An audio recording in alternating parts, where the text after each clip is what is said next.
नमो नमः दोस्तों। तो कैसे हैं आप सभी। मैं हेमलता एक बार फिर से आप सभी के समक्ष उपस्थित हुई हूँ।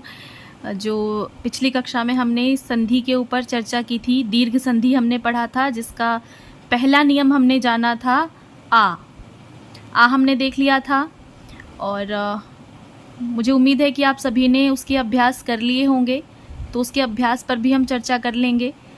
हम अगले नियम ई की ये विस्तार से देखेंगे। ई का क्या नियम होता है और इसके शब्द हम इसकी संधि किस प्रकार से करते हैं। तो आपको ये नज़र आ रहा होगा, ये ई के नियम क्या क्या हैं। छोटी ई प्लस छोटी ई अर्थात ह्रस्व प्लस ह्रस्व ई मिलके क्या बनेगा, बड़ी ई, है ना। फिर से उसी प्रकार से बड़ी ई प्लस बड़ी ई, छोटी ई प्लस बड़ी ई, बड़ी ई प्लस छोटी ई, बड़ी ई। तो कहने का ये अर्थ है कि इन सभी का उत्तर हमारा दीर्घ ई होगा।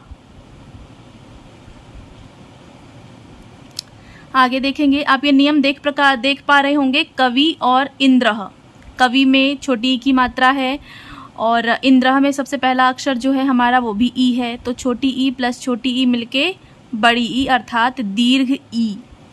कुछ प्रश्न यहाँ पे दिए हुए हैं, उन प्रश्नों को एक बार देखिए। तो ये सारे प्रश्न जो ये आप देख रहे हैं, इसका उत्तर हम एक बार देख लेते हैं।